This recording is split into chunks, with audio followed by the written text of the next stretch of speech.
Bonjour à tous, c'est Simbabwe, on se retrouve pour une nouvelle vidéo de l'amour pour les événements du 28 janvier. Aujourd'hui, c'est l'anniversaire d'un célèbre armistice entre la France et l'Allemagne, mais pas celui, évidemment, pas le plus connu. On parle de l'armistice franco-allemand de 1871, donc signé entre Bismarck, représentant donc la Prusse, et Jules Favre, évidemment, homme politique républicain, représentant donc le gouvernement de la défense nationale, évidemment, dirigé par Louis Trochu, parce que le Second Empire est terminé, et donc là, c'est une poignée de députés républicains qui ont pris le pouvoir avec Trochu.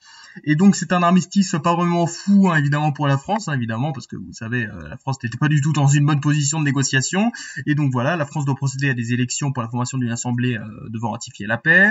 Les soldats défendant Paris doivent être désarmés, surtout les Allemands peuvent entrer dans Paris, parce qu'il y avait un siège de Paris, les Parisiens vivaient comme des rats et tout, ils mangeaient n'importe quoi, donc c'était vraiment horrible, et surtout la ville doit verser une rançon, selon le mot de Bismarck, de 200 millions de francs, ce qui va avoir comme conséquence le fait que les Parisiens vont totalement refuser, et ça va avoir comme conséquence, vous le savez, la Commune de Paris.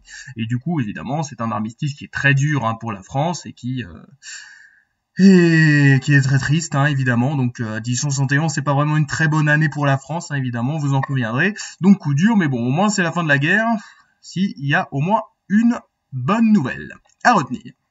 Aujourd'hui, c'est aussi l'anniversaire de la création d'une célèbre armée, la création de l'armée rouge, donc en 1918, plus exactement l'armée rouge des ouvriers et des paysans, donc qui est une armée qui s'est créée juste après donc la seconde révolution russe et l'arrivée au pouvoir des bolcheviks. Comme les bolcheviks voulaient pas finir comme les gens de la commune justement, et ils ont décidé donc voilà de créer une armée pour évidemment avoir une meilleure défense et évidemment lutter contre les forces blanches, c'est-à-dire les royalistes qui étaient encore présents.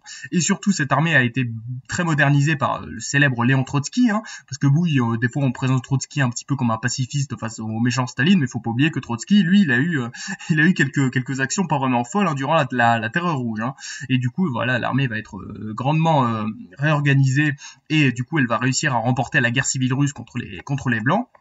Et aussi, vous le savez, l'armée rouge va avoir une très grande influence dans la Seconde Guerre mondiale, la Grande Guerre patriotique, c'est comme ça qu'on l'appelle en Russie, évidemment, où ils vont réussir à battre ces méchants nazis, donc la gentille armée rouge, même si elle a fait quelques crimes de guerre, pas vraiment fous non plus, évidemment, il y a des méchants partout.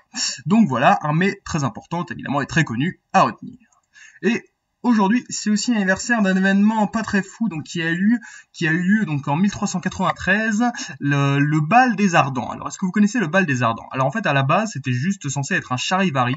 Un charivari, alors c'est une fête au Moyen Âge où les gens vont se mettre à danser, prennent des déguisements en mode un genre de carnaval, donc qui avait été fait pour distraire le roi Charles VI, évidemment, plus communément appelé Charles VI le fou. Et ce bal s'est très mal passé. Pourquoi? Parce que en fait, le roi avait été déguisé en sauvage avec d'autres personnes.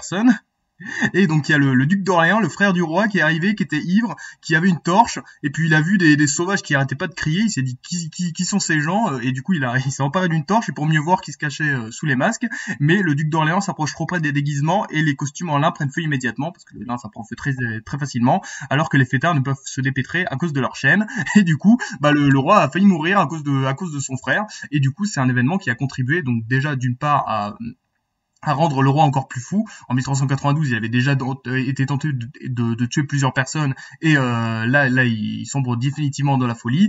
Et aussi, évidemment, ça a été un coup dur, évidemment, pour la royauté française, parce qu'il y a plein de gens qui se sont dit, mais attendez, ils sont complètement cons, ces gens-là, qui essaient de distraire le roi, qu'est-ce qu'ils nous ont fait? Et donc, ça a encore plus fragilisé donc la dynastie des Valois, et voilà. Donc, événement pas très fou pour la France et pour le roi, ce pauvre roi, à retenir. Donc voilà les trois événements du jour. Donc on a l'armistice franco-allemand en 1871, la création de l'armée rouge en 1918 et le bal des Ardents en 1393. C'était Simbabwe. Merci d'avoir regardé. Peace.